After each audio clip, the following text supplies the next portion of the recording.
Welcome, everyone. Welcome, welcome.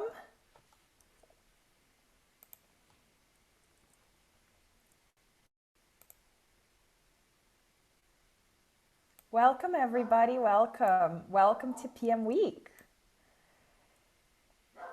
Welcome. Super lovely to see you today. Super lovely. Welcome, welcome, everyone. Join us in the chat for a quick warm-up and let us know where you're coming from. Let us know what's up with you today, how you're joining us, if it's morning, afternoon, where you are. Grab a pen, grab a pencil, grab your notepad, whatever form or shape it is. These sessions have been a full treasure of golden insights. So that's my best advice for you as we are starting. Get ready to take notes because we have an amazing panel today. So yeah, let's get started. And today we have this amazing panel. Let me just start by introducing ADP List so we can get to it in a moment. Welcome to Product Week, an event designed to help you level up your PM skills and career. This event is powered up by ADP List, the biggest peer-to-peer learning platform in the world.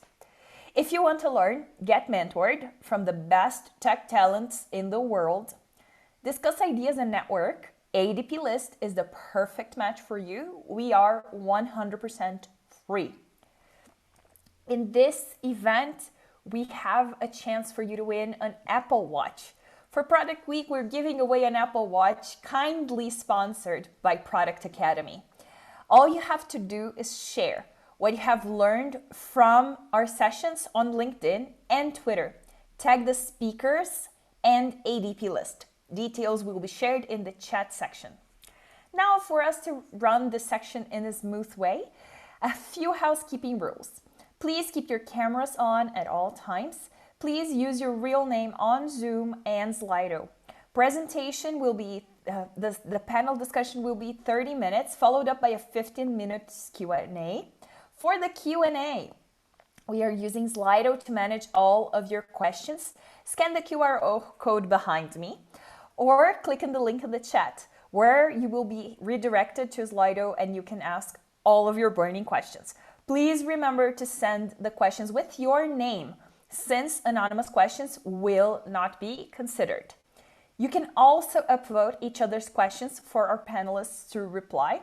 This session will be recorded and we will share the recording as soon as it is available. For you to get the recording, please register in our landing page and you will be informed as soon as it is available.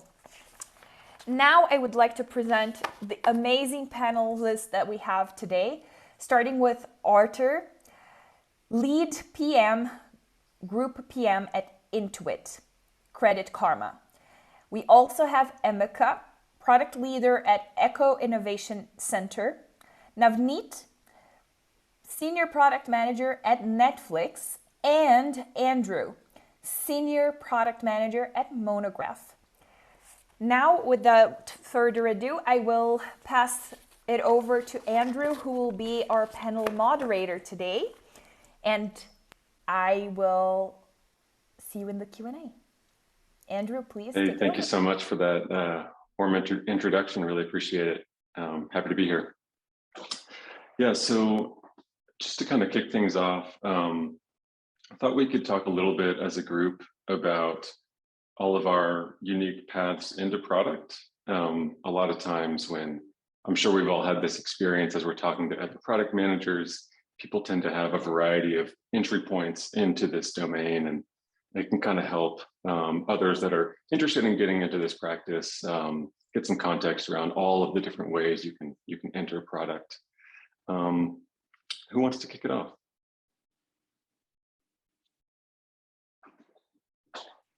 I can go. Arthur, how about you? Yeah. Cool, thanks. So I'm going to share my screen real quickly, put together a career timeline here. So I started off with being a QA engineer, worked at this company called Quick, which was actually acquired by Skype and then later acquired by Microsoft during the same time I was there. So became an associate PM, So it kind of brought me into product management for a little bit. And then I went on to start my own company. I raised $250,000. And then by the third year, it was profitable and we managed to sell it off. During the same time, I was running a mentorship program for NUS, which is National University of Singapore. So kind of pivot away from product management for a little bit, did that. And then I went into this company called Workado, which most people would know if you're from Singapore or if you're in the Bay Area. It's a pretty interesting company. I was actually doing sales over there, which again, not product management, but somehow managed to pivot my way into product management again. And then finally landing myself at a gig at RingCentral, spent my last 4 years there. When I joined the company, we were doing about $200 million in revenue. When I left the company, it was at $1.6 billion. So there's hyper growth happening over there. Recently went over to work there for a little bit, spent 6 months over there. And then I very quickly moved on. We can talk a little bit about that if you're interested, but quickly moved on to my new role here at Credit Karma at Intuit, currently leading 110 million active users, being the lead PM on the team here. So happy to chat more. That's great. Thanks for that walkthrough. Would you say one of the themes throughout all of your experiences is entrepreneurship and kind of a founder mindset? I saw that mentioned a few times in your timeline. Absolutely, right. So being a product manager, you got to kind of put on different hats and you kind of be very scrappy, but at the same time, you also have to be able to go very deep into some domain expertise. So building those muscles will actually help you be broad and also be deep in terms of what you're learning. Yeah, makes a lot of sense. Thanks, Arthur. Emeka, do you want to share?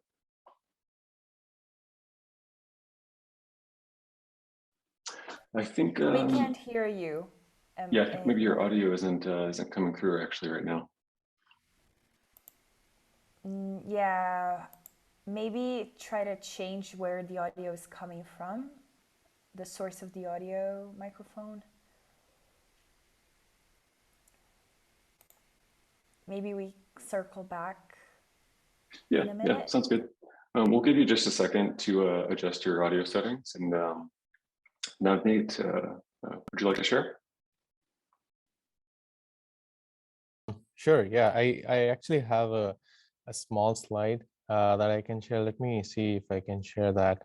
But before that, a quick introduction. My name is Navneeth Ramprasad. I'm a senior product manager at Netflix. Currently live here in the Bay Area in California. I'm actually in the Netflix headquarters here in Los Gatos. Yeah, excited to be part of this panel and would love to answer any and all questions. I've actually been an active member of ADP List since the very beginning. I've had multiple conversations with Felix, the founder. So excited to be here. And let me share a quick career journey slide. Since Arthur did it, I remember I'd done this for a previous product club I was a part of, and I'm digging through my Google Slides. So just give me a second while I do that. I love how you both just have these slides on hand. I didn't make one myself. I got to take that note for the future. I'm impressed. Just to share a little bit, right? I was actually interviewing a designer for a role, and she shared with me her portfolio that has like 60 pages, and I was inspired by it. I'm like, I'm going to create one myself. So I took it as a template, built my own career, like slideshow on it, and it has like 40 over slides now. I can always use it to present, use it to share my background, or use it during interviews even. So that's a good tip. Yep, good pro tip. Nice. Okay, can I go now? Can you hear me? We can hear you. Yes. Okay, awesome. We'll come. Navneeth, you were just about to go. I don't know if you're ready yet, or if you want to. I can go, but yeah, if Emeka he wants to go in, I can certainly wait. Sure. Yeah, Emeka, go for it. Awesome. So yeah, Emeka, based in Lagos, Nigeria. I don't know if any of you have been to Africa, right? So it's a lovely place to be. Trust me, right? So I'll talk about how I got into products, right? So it started when I was in school, in university. So I started up as a software engineer, right, in school, built my first startup in school. Sorry, I'm supposed to have a slide for this, like to show you my trajectory, but I just prefer it's being talked about like in terms of hearing from the horse mouth, right? In terms of hearing my experiences, like, right? So, right, I started off as a software engineer in school, right? Right. But then again, I was more immersed in products, like in terms of the user side and the business side. But then again, I was at crossroads. I mean, of course, like, because then again, product management in Nigeria was not what it is now. So the ecosystem was not yet matured, or I would say product management in Africa or the whole startup scene in Africa, right? The term product management was not like, I would say, like a buzzword, right? So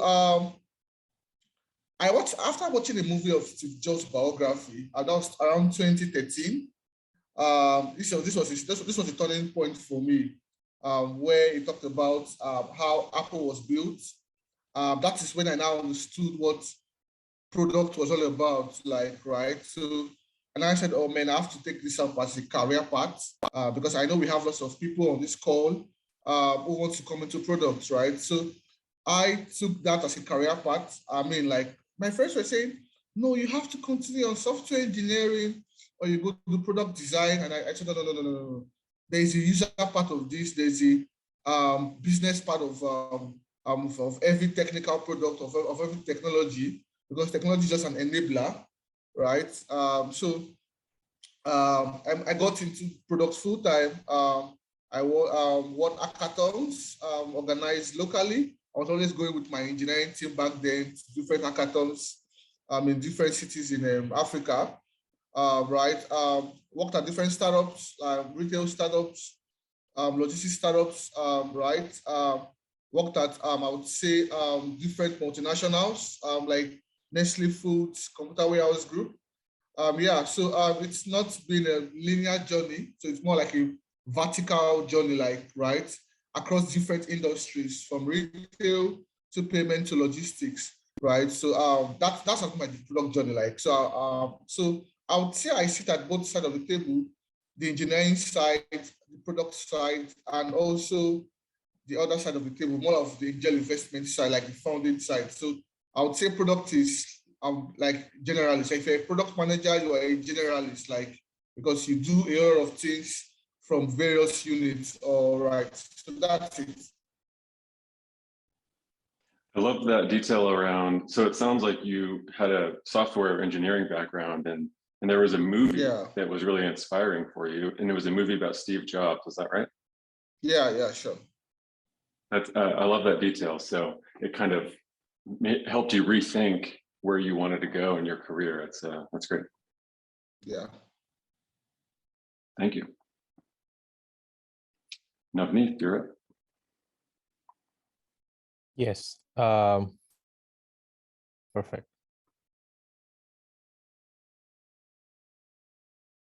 Do you guys see my screen, or is it something else? Oh, perfect. Yeah, I think you guys can see me. Yeah. So this is a brief career journey. I'm originally from India, from Bangalore, born and raised in Bangalore, India.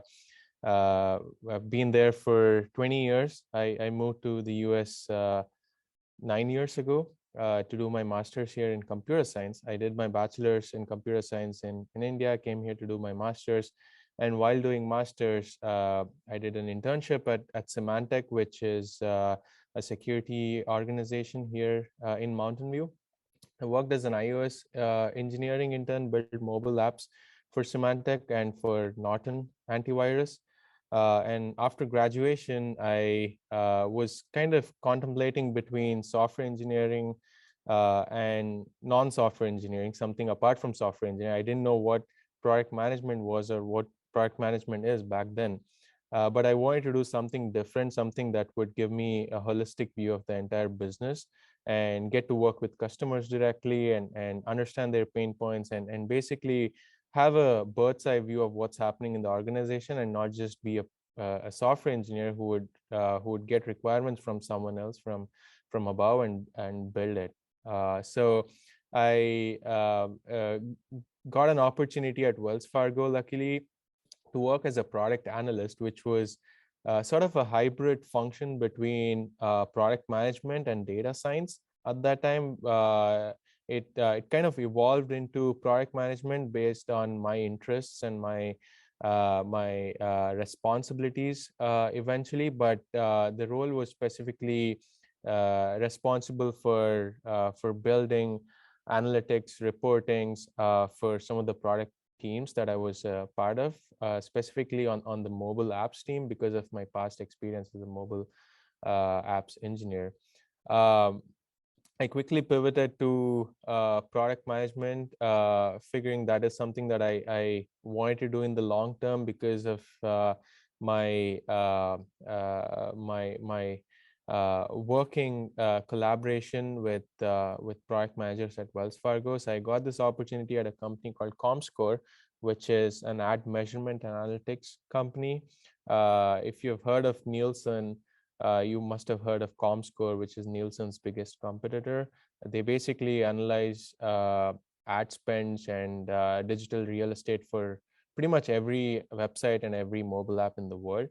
I worked at Comscore for a couple of years on some of their flagship products across their digital and TV products. And then due to my measurement background, I was actually recruited at Facebook. It kind of happened extremely serendipitously. I was working with Facebook at Comscore as a partner. And then I happened to have a conversation with my future hiring manager. And then we had a formal interview process at Facebook. And I was lucky enough to get recruited as a PM on their measurement team. At Facebook, I was part of a few teams. I joined on the ad measurement team, which is the ads and business products, and then worked on privacy, risk, and security. And I was there for a couple of years again. And then I joined Netflix recently, last year in August, where I've been focusing on some of their 0 to 1 products. Some of the products that I'm currently focusing on are on studio innovation, not necessarily part of the consumer streaming platform, but more on the studio side, on the production side, that is kind of helping all the studio productions, overall deals, self and partner managed deals to innovate, to bring better content to the 200 million households that we currently have as subscribers. So yeah, that's my career journey in a nutshell. If would love to double click and dig deeper into any of these if there are any questions or anything else that you want to know more about. Yeah, that's great. Appreciate that. So engineering, technical background into analytics, into product. That's really cool. Pretty conventional. Yeah. Yeah, no, I love that. I'm definitely an analytics geek myself. So kind of wish I had that exact path. Mine's similar to the three of you in some ways, and maybe a little different in others. But I started a startup out of college, which, by the way, everyone listening, is a really good way to learn everything about product all at once, even if you don't realize that that's what you're doing, which is the situation I was in. Ran that for a few years, ended up selling it, and then went deep into software development, transitioned into UX design, and then ultimately landed in product. I've talked to people that have come from customer success into product management, from sales into product management, marketing into product management. Even though the four of us on this call have more of a entrepreneurship and technical background, as a kind of a common thread, there's really lots of different paths into it that we've all seen. I appreciate you all sharing. I want to shift gears a little bit and talk about a topic that's relevant to product and our entire industry right now, which is kind of the great reshuffle. And that's people moving around jobs and people changing roles. Kind of interested in digging into maybe two questions in that domain. And if you have other thoughts, we can explore those too. But curious, what do we think is driving this phenomenon right now primarily? And in turn, how do we think it's impacting product teams today?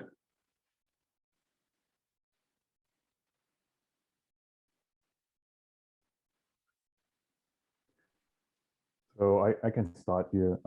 So I think personally for me, we're all humans, right? So I think the first thing that hit me or happened to me is the pandemic. So lockdown for 2 years, 2.5 years. I was actually moving in Seattle during the time because my wife got a job with Amazon. So we had to move over. And then we were in complete lockdown. We basically didn't know anyone there. So we just had to deal with ourselves. And that kind of put things into perspective, right? Like what, I think the number one question you start asking yourself, or your P0 per se, is what are your priorities in life? Like what are you focused on, right? So if you're in a job that makes you unhappy, if you're in a role that is not what you want to do, or if you're in a place where you know that this is a short-term thing, you want to move to something better, for example, product management, now is the time to switch. And I think the remote work, like it or not, like has allowed people to start interviewing, right? Because you've got free time and you can look around and you can start networking. That wasn't possible at all when you're at a company physically in the office, because you had to like then, pretend to be working even though you hate your job, for example. So, I guess two things that happened. The pandemic happened, you start taking stock of like what really matters to you, and you start thinking about your career, and then you start making moves. So this is what the great reshuffle is about, right? I wouldn't call it the great resignation, because you're kind of moving on from one place to another place, which you kind of know that you want to do this and it's better for you per se. So yeah, I guess that's my 2 cents there. Anyone feel free to chime in if you have a different experience. Yeah, I think can you come again with the question? Can you come again with the question? I mean, so I can be able to discern properly. Andrew? Repeat the question you're saying? Can you come again with the question? Yeah, the question is, so the great reshuffle, this phenomenon of people changing jobs and changing roles at a very high rate right now across our industry and others. So the question is sort of, what do we think is driving that? And also, how is that impacting product teams today? Okay. Nav, do you want to go? Yeah, thank you. I kind of want to add to what Arthur mentioned. I think the pandemic definitely played a huge role in people realizing that they're not maximizing their potential, both in terms of what they can do in terms of their capabilities and how much they're getting paid. So when the pandemic hit, kind of give them it gave them a retrospective view of what's happening with their career, and with the boom of the economy back then in 2020, 2021, I think it was the right opportunity for a lot of us folks to start thinking about new jobs, new opportunities, new verticals to explore our future in, and that kind of led to this great reshuffle. And a point to that is around the tectonic shift in the economy itself. In the last, I think, 3 to 5 years, we have seen a significant number of startups come up, not just in the Bay Area, but outside the Bay Area, outside the US. I've been in touch with some of my friends back in Bangalore, and Bangalore is the next big hub for startups in India and in Southeast Asia.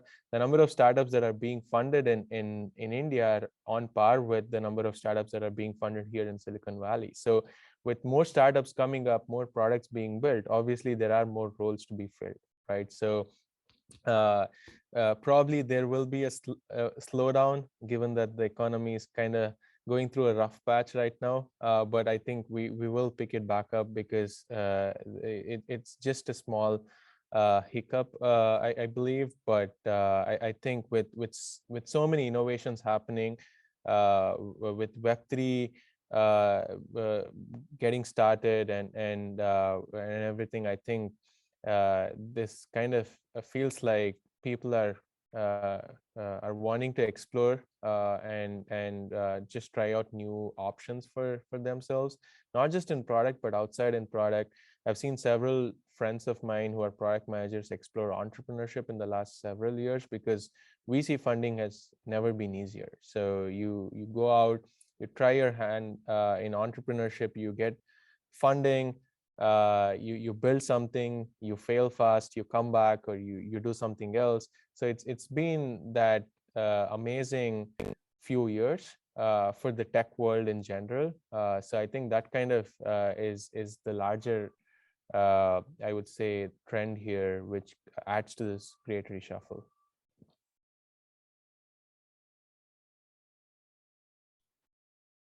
So a couple things.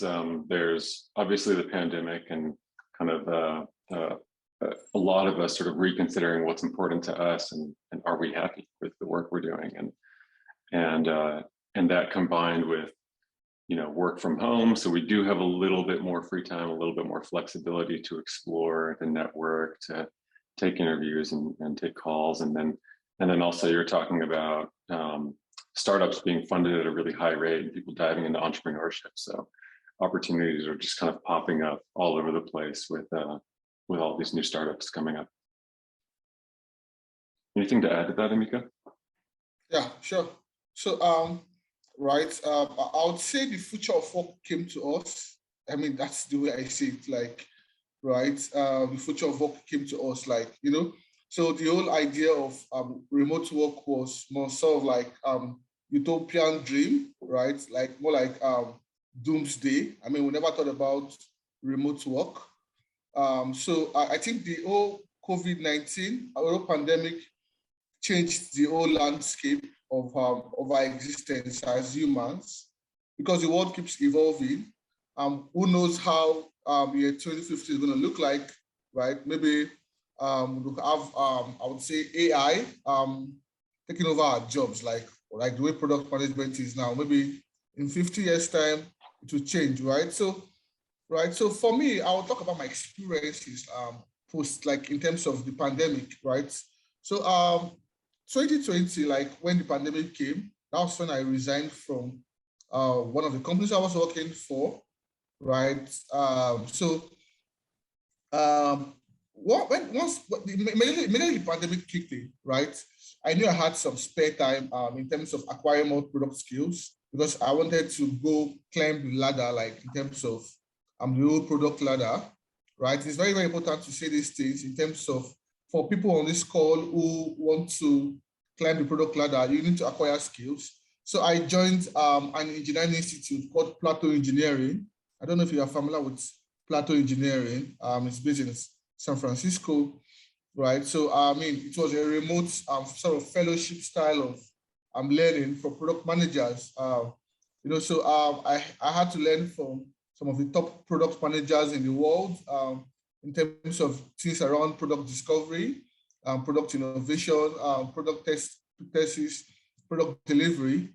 For me, the pandemic really gave me that sort of space to explore or grow my skill set in terms of what I really thought about what product management really entailed. Because people think about product management in terms of just writing user stories, you know, attending stand-ups. It goes beyond that. There's the product strategy side, you know, there's the innovation side, you know, it's a whole lot of like, there's the economic side of products, right? So it's a whole lot of complex stuff, right? Well, especially when you work in startups, small nimble teams, where you need to get things done, like on a hyper scale level, right? As a PM, you have to take responsibility. So I'll give an example, right? So after the pandemic, when the pandemic came in, I got a job after getting those skill sets at a startup, a fintech startup with over 50K users, 50K users, right, in Africa. I mean, I like to talk from an African context, because I understand product has different cultures. Like you talked about Southeast Asia, you have Latin American markets, you have European markets. So like from an African market, right? So you had a lot of people staying at home, right? A lot of people working from home, right? Because there was a lockdown. Imagine the whole lockdown, government putting an embargo on movement of people, right? So I had to the team had to sort of like go to the customers themselves, right, at the comfort of their homes. So how do we do that? Which is what I would now call, we have to do a lot of things around product discovery, right? In terms of product discovery, understanding what the customers really want, understanding the delivery part of it, how we're able to deliver these services or this product to these people, right? The whole landscape changed, right? From the customers going to Play Store to download their application, right? It means that you have to take the app to the user now, like, to their face, like, because a lot of things, changed, like the pandemic changed a lot of things. So that's that, like, so trust me, the world will keep changing.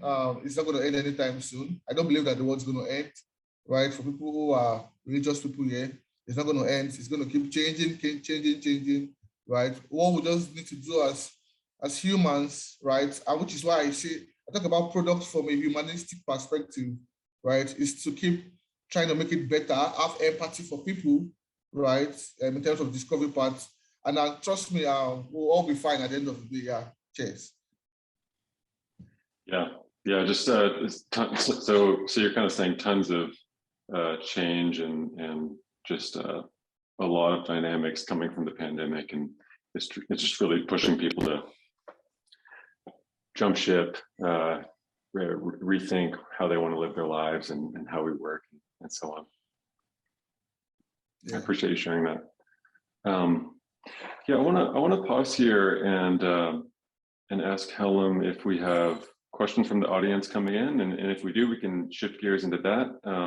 If we don't, we have a few more topics we can dive into either way. Yeah, we have some questions already. If you want to go there, if you want to go, okay, should we do that? Yeah, let's do it. Okay, great. So the first question is from Nicholas, and they asked, any advice on transitioning from UX into product management without any business-centric experience? Tricky one. Who would like to take that one first? I can take it. Maybe I'll try to give my spiel and then pass it over to others. So if I understand this correctly, it basically means that a person who is currently working as a UX designer or a product designer would want to transition into product management without any business-centric experience. In my understanding, in most tech companies, the way software development lifecycle functions or the way product development happens is in an ecosystem with different teams, and that ecosystem comprises of a software engineer, a product manager, a product designer, a business stakeholder, and a few others. It could be data scientists, data analysts, and a few others that provide ancillary or auxiliary services. So if you're a product designer, you would predominantly be working with a product manager and a business stakeholder to pretty much understand the larger scope of the project, to understand what you're designing as a designer, how would you be improving those designs over the course of the project, what are the different iterations, what are the different phases. So I think that's absolutely important if you're not doing it, or if you're being brought in at a very later stage and just handed over specs from a PM to just convert those specs into high fidelity or low fidelity prototypes. I think as a designer, it's important for you to be part of the planning process from the very first stage with the business stakeholders to understand what is being asked and what is the impact that needs to be delivered and how should it be delivered. Because as a designer, I feel you're the closest to the customer.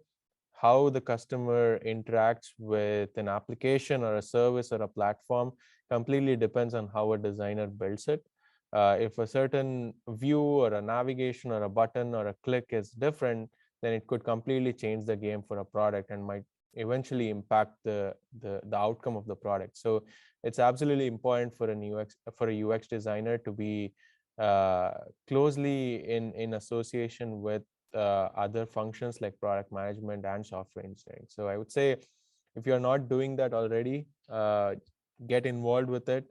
and that's the easiest way to sort of understand and get more context about product management. Once you understand how product management kind of thinks about products and product delivery in general, you as a UX designer would be easier to pivot into PM. Does that help, or was that something that you're looking for? Okay. Yeah, that was great. I'll add a little context as well from my own experience. I think there's often quite a bit of overlap between the PM and the UX designer. And on the various teams I've worked on, that overlap has looked a little bit different from team to team. And the PM was the same every time because it was me, but the designer was different and their style was a little bit different and the team worked a little bit differently. So there is overlap there. I think a trend in my experience is commonly the PM is focusing more on business outcomes and problem definition. And the UX designer is really focused on designing the right solution to solve that problem. And so one thing that you could think about as a UX designer is, okay, what am I designing right now, and what is the problem that I'm solving, and how does that problem connect to some type of business outcome or series of business outcomes? It likely rolls up to revenue somehow. So if you can talk to your PM or just ask around or think about it on your own and just try to map out in your own mind how your designs roll up to impact revenue in some way, that exercise over and over again will kind of help build that muscle. Beautiful, thank you so much. The next question we have is from Ka Ye. Hope I pronounced that correctly. And they ask, with product management being a high demand industry, how important are certifications, Scrum, product owner, for PMs with existing work experience? Who would like to take that first? I can take this one. 10 years ago, I was actually Scrum certified. So I did the whole Scrum Master course, product owner, and product management. So 3 of them. So, and I would say in the last 10 years, none of what I took in the certifications actually helped me in my job day to day, because you can actually learn those things on the fly, right? So that's one. Now, if you're asking the question of like, when you're interviewing, do people actually look at your certifications and think that you're a better fit, right? Or you're a better candidate? I think the answer is no. Again, just my perspective, because like when I'm hiring, I actually don't look at certification, right? I look at more of like your past experiences. What have you done, right? And it doesn't matter, because here's the best part about product managers. Like, we can graduate with a bachelor's of psychology and we can be a great PM, because it's interrelated. It's very closely related to user behavior, right? So that's one. You not necessarily have to have a software engineering background to be a product manager as well. So you can definitely be, like Navneeth covered, right? And you can be a business dev person, you can be customer support, you can be UX designer, you can be engineer, software engineer, and you can be a PM. So that is the beauty of being a product manager. You can be all over the place, but it doesn't have to be specifically to, sort of certification. Now, if you're talking about being IT security or security PM, then that's a different story, right? You've got to have those certifications to prove that you know the security industry and to be able to build products for that industry. So I think my answer to you is that Scrum is definitely not needed. You can learn it on the fly. In fact, there's so many boot camps out there, and as you go through your Scrum process day to day, and each company is different, you tend to learn from there. And then ultimately, if only when you're going to apply for a domain-specific PM role, for example, security, then you've got to have certifications for that.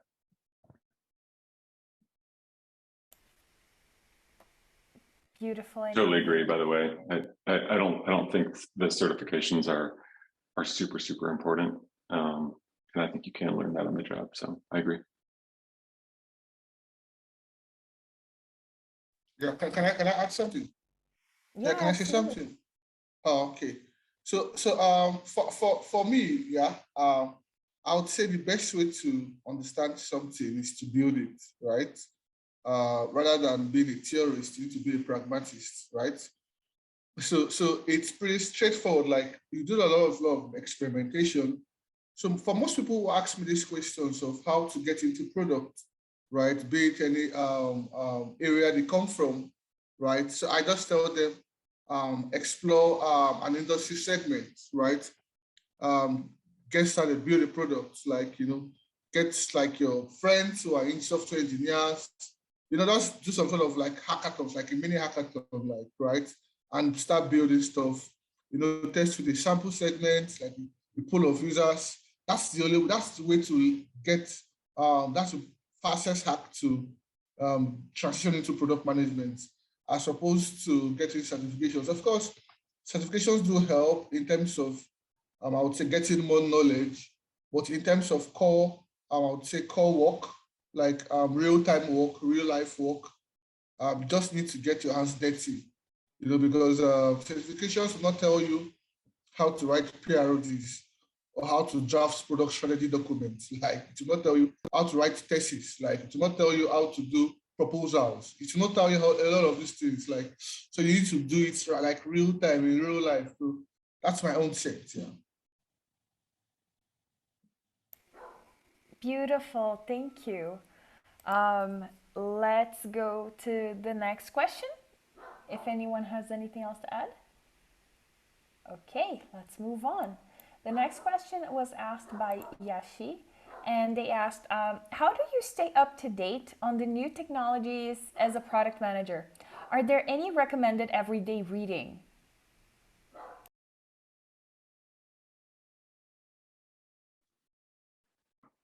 Oh, there's so many technologies out there. Does any of the four of us feel like we stay up to date with all of it?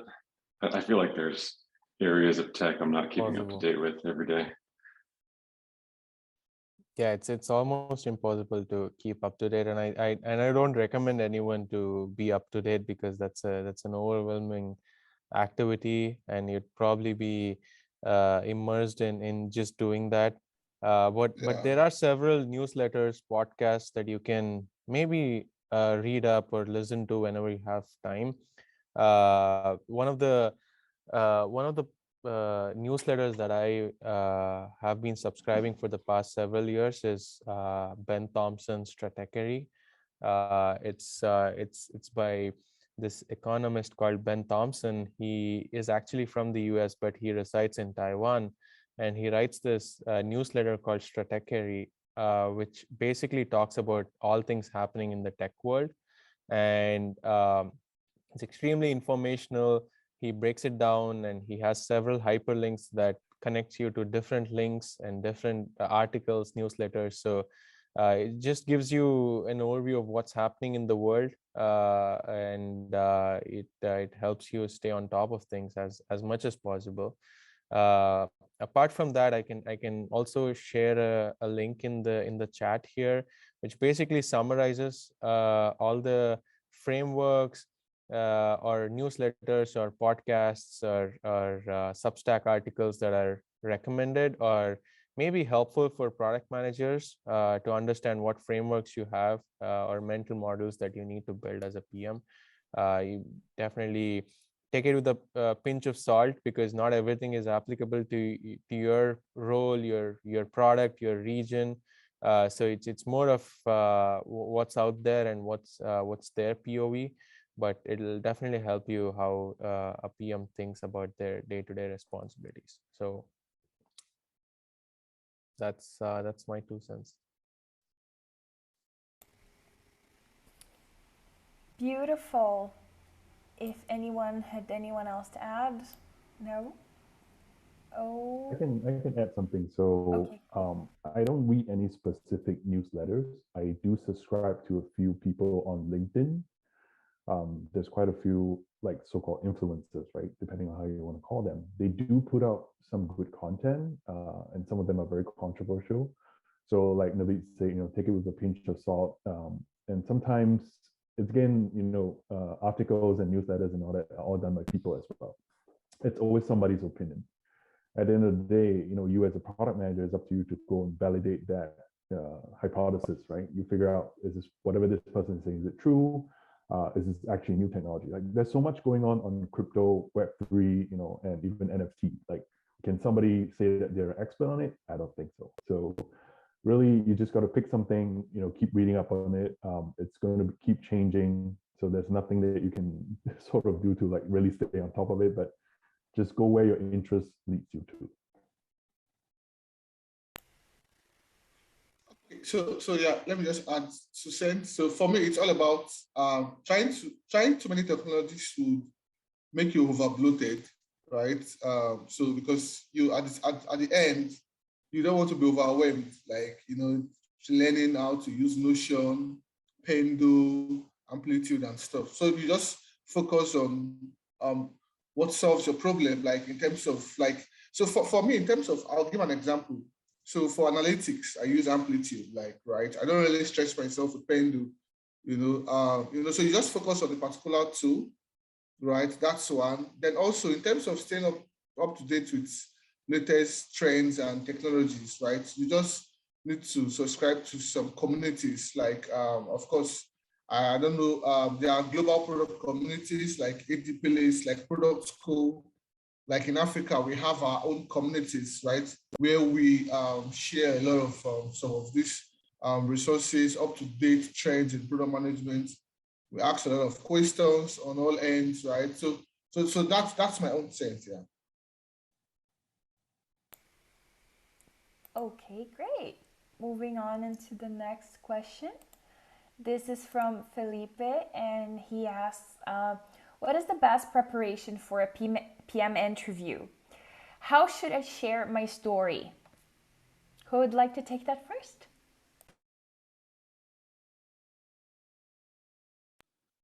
I think one thing that comes to mind on that second piece, how to share your story or your history.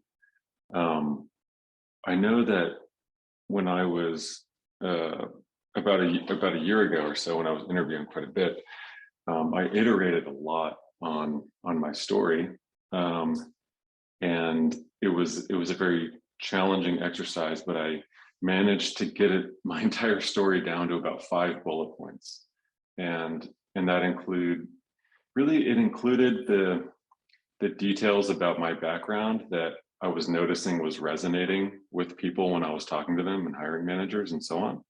And so I kind of learned over time, oh, okay, this little anecdote isn't that interesting, but for example, the fact that I started a company out of college, lead with that. Like, that's my first bullet point. And then I figured out what the other 4 bullet points should be.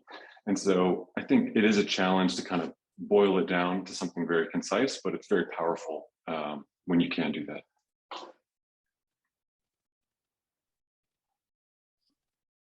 Yeah, just to add to that, I think it's absolutely important to keep it as relevant as possible when you're sharing your story, because I have experienced this in the early part of my career, where I was not fully prepared on my elevator pitch, especially when introducing myself and providing my background, especially for product roles when the competition is so high. It's important for you to be as relevant and succinct as possible when giving that 2-minute introduction about yourself or your past experience and background. So make sure that you tailor that as much as possible to the role that you're applying for, and make sure that you pick bits and pieces from your past experiences that talk directly to the role that is being offered. That way the hiring manager would be attentive enough to listen to you, because most times I've seen, like, you're speaking to another human, the other human might be in hundreds of meetings throughout the week, and they'd be so exhausted that they've lost their listening skills. So they're not listening every single word you're uttering on the screen. You might be super enthusiastic and interested in the opportunity, but the other person on the other end of the screen might not be so interested. So the second you utter a word that's relevant to them and their role, their brain will be awaken and they'll start listening. So it's important for you to sort of go on that path and make sure that you navigate the entire interview rather than them navigating the interview for you. I'm gonna add on to that point, right? So whenever I go for an interview, I just imagine myself passing through a SEO detector, so like keyword search, so things that will light up a light bulb for the hiring manager, right? So for example, if you're interviewing for a communications role, you've got to have background in the area and you want to highlight that during your first 30 seconds, 1 minute. Then he or she will then prompt you, hey, can you tell me a little bit more about that experience, right? This is where you have your opportunity to shine and really, be very concise, be very clear, and really try to lead, like Navneeth said, right? Lead the conversation towards your strengths. That way you're proving to the hiring manager that, hey, I'm the best candidate that you should hire because I've got these skills and I know what I'm doing, and you want to talk to me about those things that I just listed here. So, it's always about how do you get to the next stage, right? And each interview has different requirements. So the first one usually is a hiring manager where you have to impress them. And then the subsequent ones will be like with software engineering or design, it's about collaboration. And then finally, you go to the VP level, it's a little bit about like business sense, right? Or like seniority or leadership. Those are the types of quality, or like a typical PM interview board looks like. So at each interview, you have to focus on different things. And, you got to showcase that best part of yourself, right? In hiring manager round, peer round, or like team round, and then VP round, or like senior leadership round. Like those are different things that you should focus on.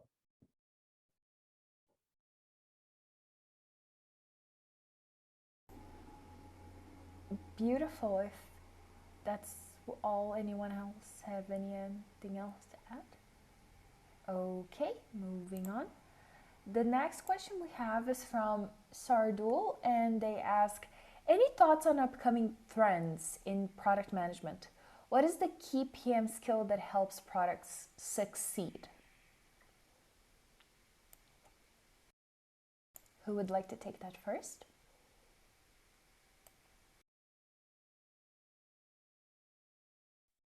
I guess maybe I would want to clarify, are we interested in what PM skill helps the product succeed or helps the product manager succeed? Or maybe we could talk about both, the product itself. Okay. Yeah, I think it's the product itself. Mm-hmm. I mean, I'm very much passionate about analytics and being able to have visibility into the usage of my product. And I always want to balance that out with qualitative data, but I think it really is very important to build a strong muscle around instrumenting your product, which is a challenging thing to do because it's a very cross-functional practice. It's product, it's some engineering, a little bit of development. It's analysts if you have them. And then it's also whatever the tooling is. I know Amplitude was mentioned earlier. But so yeah, I would throw that out there as a key PM skill is kind of being able to think through how to instrument and how to measure success in your product. Okay, so yeah, let me give some sense on this, right? So any thoughts on upcoming trends? So yeah, I like talking about product discovery, right? So yeah, so if you really want to, if you're really interested in upcoming trends in product management, you need to really deep dive into product discovery.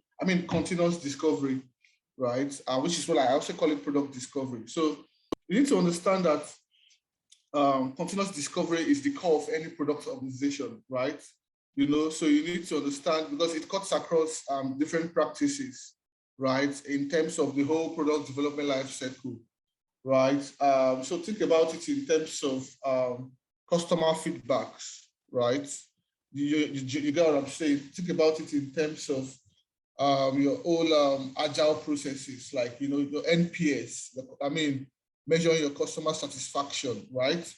So think about it in terms of hypothesis-driven designs or development, in terms of experimentation, right? Because it's a loop. It's no ending, like it's never ending, you know, right? Because every day you want to make sure you're solving your customer pain points, you're delivering top-notch quality product out there, you know, right? You're also impacting bottom line in terms of right, getting more revenue for your business, right?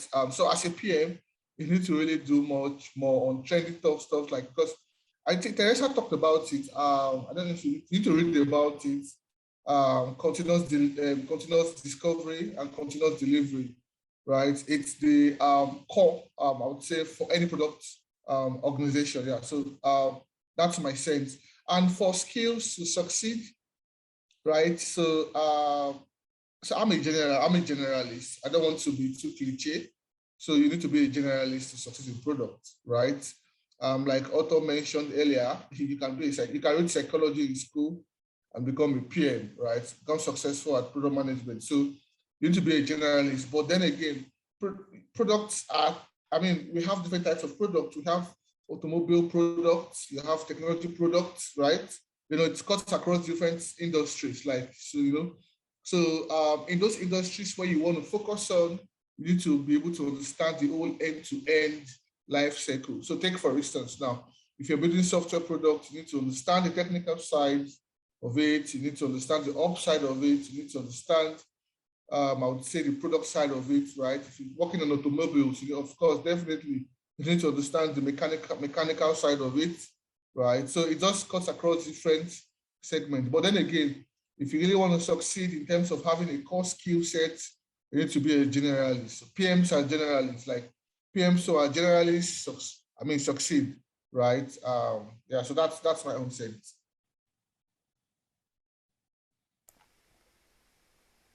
Thank you.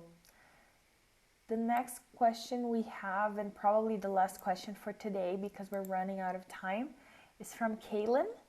How do you document product decisions for people who weren't part of the decision-making process, but who need to buy into them? Who would like to take that first?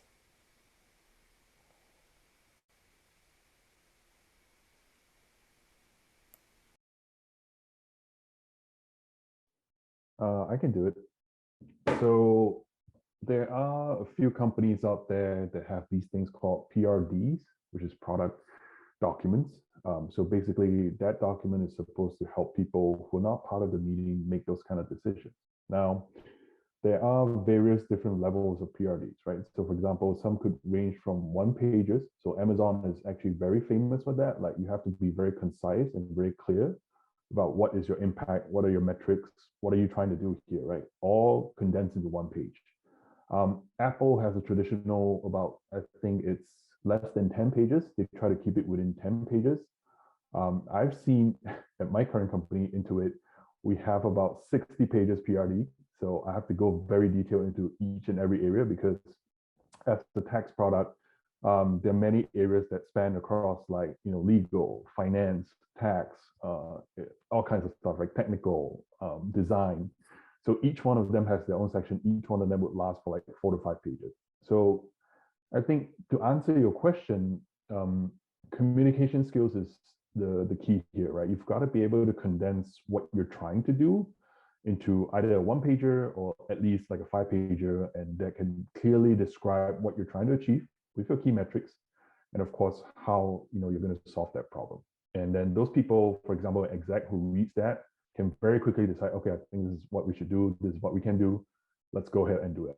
At the end of the day, that's what you're looking for. So you're not hoping to have a deep dive discussion, you're not hoping to be able to like span off into more documents. So you should be able to like clearly, concisely put it together in either a 1-pager or a 5-pager, and then get a decision at the end of the day. Yeah. So yeah, let me add something there. So right. So another thing you could do also is to do customer journey maps, right? You know, you could leverage customer journey maps, right?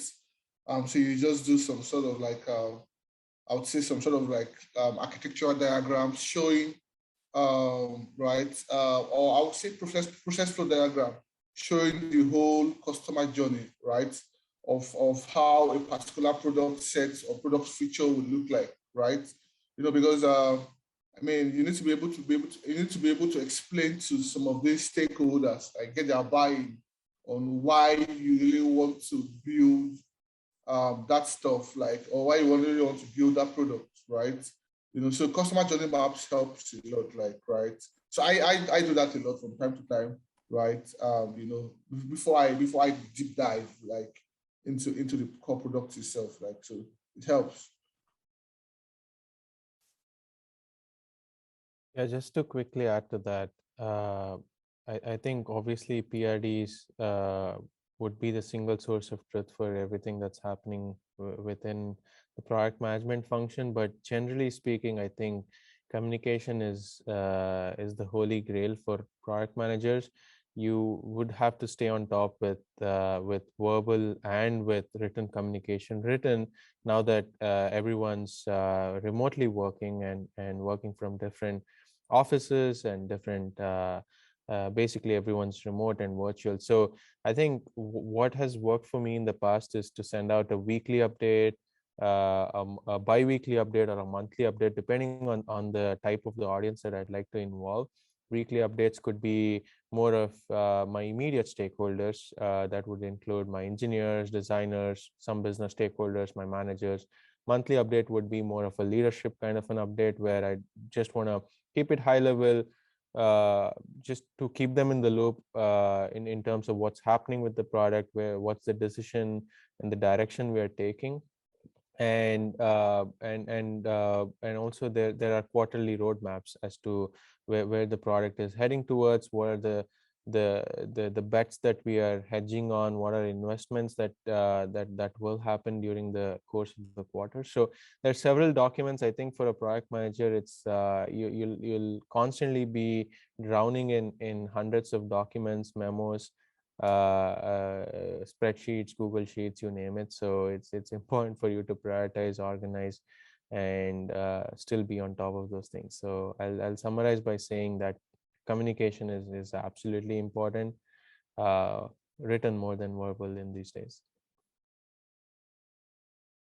Yeah, I agree with all of those. Those are good responses. I think one thing I would add is keeping, communication is absolutely essential. However, keeping your stakeholders in the loop is different than them actually buying into it, into whatever you're talking about. And so in my experience, it's a little bit different, kind of case by case, stakeholder by stakeholder. Getting people to buy into your work might actually mean you got to call them up and kind of talk them through your process and, bring them along for the ride, or maybe they're comfortable just kind of reading an update and you'll get enough buy-in that way. But it can be a little bit case by case in my experience.